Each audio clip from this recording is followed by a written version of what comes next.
Mesdames, Mesdemoiselles et Messieurs, merci de suivre Contact Pro Live. J'aimerais encore une fois de plus de vous retrouver dans un nouveau numéro où nous allons encore discuter d'un dossier qui a fait couler beaucoup d'encre et de salive la semaine qui vient de s'achever.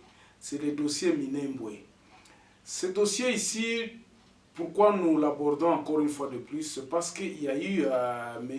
Muzito qui a fait un point de presse et qui a parlé des choses très très importantes que moi j'ai trouvé un peu de similitude dans ce que j'ai toujours parlé et dont les résolutions servira vraiment au décollage et à la sortie de cette crise que nous continuons à vivre en République démocratique du Congo.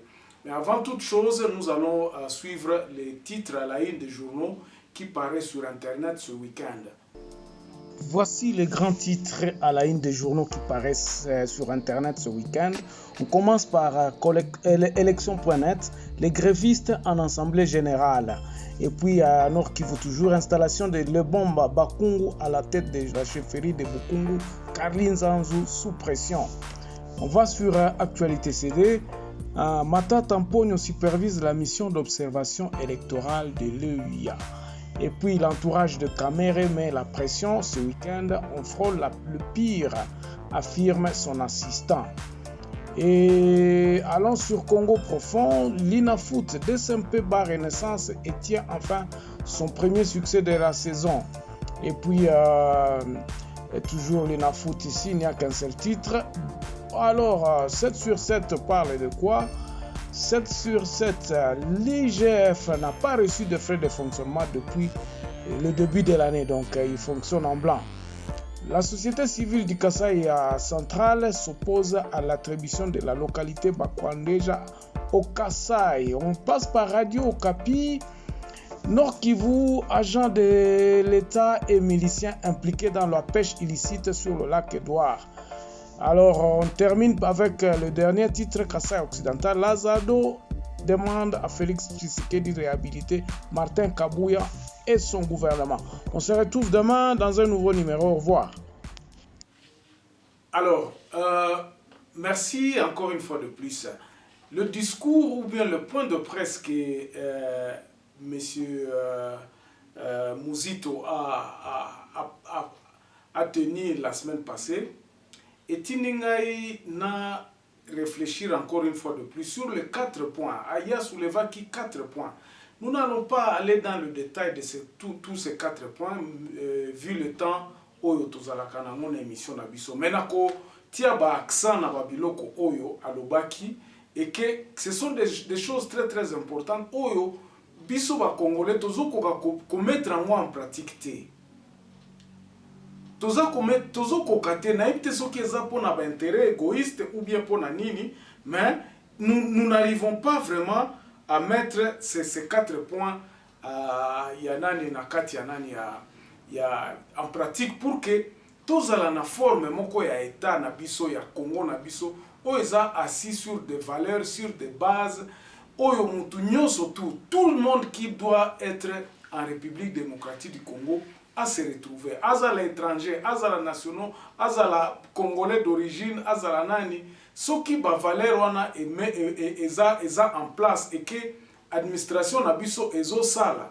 Ba biloko nyonso to ezo kende na ndenge moko ke ba processus eza ko kende na ndenge oyo tokoki koloba ke nonde ba processus na biso mboka na biso ekolongwa. Je vous assure ekolongwa na marasme oyo toza na kati. Alors, je vais parler de ces 4 points. Je n'ai cité en beaucoup nommément awa. Alobaki nanu na point liboso eza il a défini d'abord que ba territoire on a ebsaka toujours bino ba territoire a ebsi bino quelles sont les communes ba communes zanini a expliqué ba communes ruraux a expliqué ba communes urbaines, il a tout expliqué. Alors, point commun na biso na Muzito eza nini? Ngana banzi point commun na biso na Muzito, na premier point wana d'abord eza makambo ya commune. Donc ba fête d'abord, ba fête eza boya ya lobi na cité na lobi que le 9 juin 2009, le gouverneur de province de Sud Kivu propose à l'Assemblée provinciale du Sud Kivu l'érection de certaines agglomérations de provinces du Sud Kivu en commune. Par sa recommandation du 7 octobre 2009, l'Assemblée provinciale de Sud Kivu donne son avis. Donc, on a un point, on a un processus, on a respecté. Mais, soubassement, on a nini. Awa, bande ko foto yebaka eloko moko. Tokoki ko diriger mboka te oyo toyebi batute. Et c'est là où je pense que point commun ngana muzito ezali yango wana.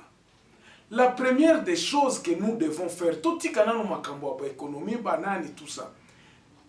Total ananu, qu'est-ce que nous abatu nini yango bazalaka wapi basalaka nini? Eza question ya identification ya batu d'abord.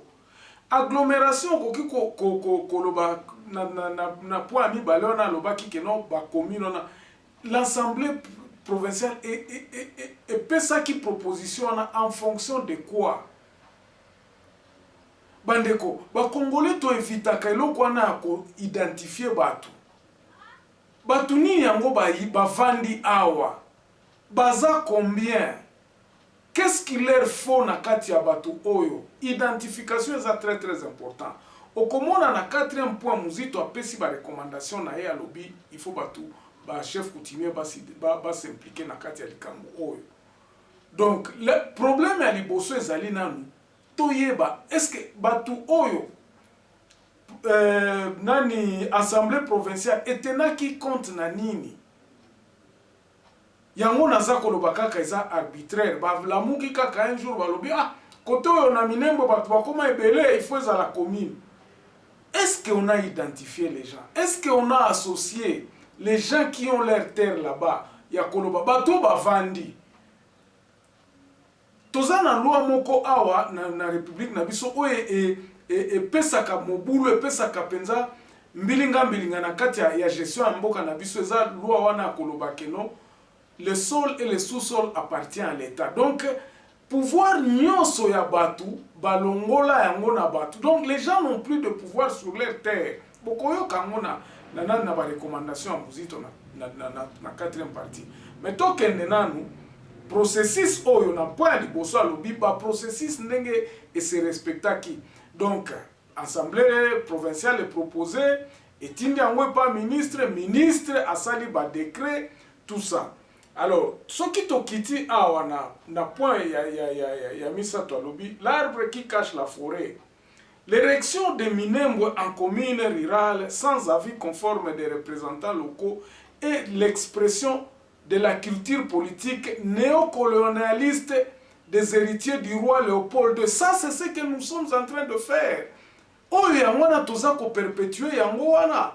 Tangu Tshisekedi aza kotinda bato alobi bokende ko négocier na ba rebelle oyo baza kuna. Il dit que non ngai moko na kokende kuna na négocier na bato wana. Il ne tient pas compte des gens qui sont sur terrain. Bato wana bazo réclamer nini. Il pense qu'en envoyant le militaire, c'est ça ce que Muzito est en train de parler ici.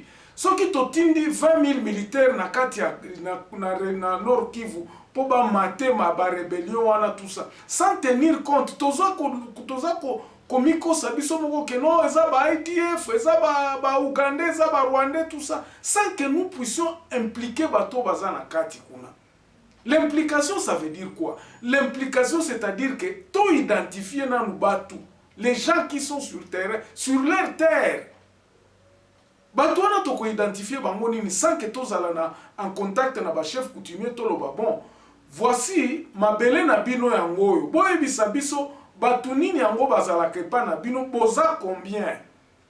Ainsi, okomona soki toyebi ki tomoni ba agglomération tomoni ke ba agglomération oyo les gens s'identifient banande o baza koto banande o boza plus de 40 000 il faut ezala commune il faut topé sango selon constitution na biso to érigeant en commune rurale ou en commune ou à une ville et tout ça selon l'agglomération selon la population o ba vandi na place wana mais o wana esalema te yango wana muzito azoko lobalobi Kinshasa ezako zwa biloko nyonso et quand ils ont tenir compte na bato na bato je crois que c'est pour cela que na ba mikolo les cas qui na ba émission na ngana lobaki que non, il faut absolument que nous changions cette constitution pour que tous ngana ndenge ya congolais azala na structure oyo ye moko ayebi que non, je prends mon pays, le pouvoir eza na maboko na ngai. Congolais azala na Minembwe, Congolais azala na Kasangulu, Congolais azala na Ouwele kuna, Congolais azala na Mbandaka, na Mobai Mbongo ayebake o eza mboka na ngai, c'est moi qui gère ici, c'est moi j'ai ceci, c'est que je peux apporter à la République. Alors Muzito awa aleki na point mususu alobi boy. Avis et suggestion. Pour l'absence d'avis conforme de l'Assemblée provinciale du Sud Kivu, donc pour vice de forme et de décret du Premier ministre Matata, réactivé par les décisions levées de surséances prises du Premier ministre Bruno Tshibala, est entaché d'illégalité. Donc, illégalité, on est kendaki. Pourquoi? Parce que d'abord, sous bassement ya batu, toyebite. Lelo oyo bato ba kozala na Minembwe, personne ne vous dira combien de Munyamulenge sont là-bas. Alors on va trouver une solution sans que nous sachions combien de personnes sont là. Comment tokozwa solution ndenge nini? Il faut toyeba ba s'identifier, ba yeba ke no mutu oyo aza Munyamulenge azalaka kuna. Mutu oyo aza munya soki nani aza munande azalaka place tel. Ba agglomération wana tangu toko ezala na fichier. Nde ba état civil ya wana toza koloba, ba état civil. Tangu tokozala na ba fichier wana, c'est dès lors que nous pouvons commencer à proposer. Assemblée provinciale kozala na ba données moko réel à koloba que non. Na place tel boye, batu baza ebele, voici ils sont en nombre de 500 000 par exemple. Place wana il faut ezala boye, il faut ezala boye, il faut ezala boye. Mais tant que toza na ba données wana te, ça ne sert à rien de discuter. Tokobanda okendeka na ba discussion o toza na ba données réelles te. Ba données réelles na biso ezala kaka oh non, c'est ni yaki awa sala ki boye. Ce n'est pas ça l'état civil na biso. Nous devons reconstruire le pays à la base.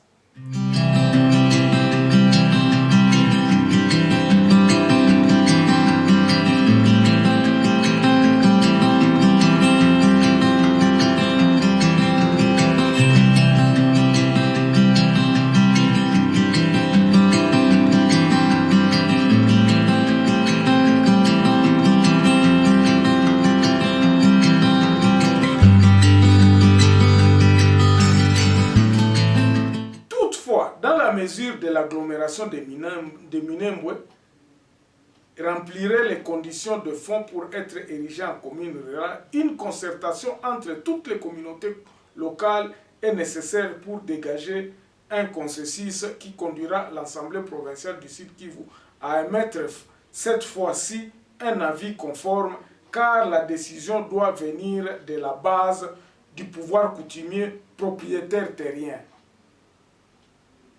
Voilà place oyo asukaki awa parce que alobaki makambo ebele mais ngana alobaki il a parlé de la chronologie de fait. Ngana zako insister sur likambo ya kolobaki non. Sans identification réelle oyo ba chef coutumier oyo ba propriétaire ya ba terre baza impliqué na kati. Sans eloko wana eloko mususu ekosalema te. Tozwa par exemple na nani ya Fizi na territoire ya Fizi par exemple. Na territoire ya Fizi, il y a ce qui nous manque patriotes engagés, c'est l'action. Mais comment agir si on ne pense pas? Le comble dans tout ça, cette complicité consentante est due à l'ignorance. En effet, la présence de culte de la personnalité confirme qu'il n'existe pas ici un système visant à transmettre les éléments de la raison. Il s'agit plutôt de l'exploitation et de l'implémentation des émotions ainsi que des sensations en lieu et place des idées. Ce quiproquo initié par la bien-pensante permet de vivre éternellement l'imposture.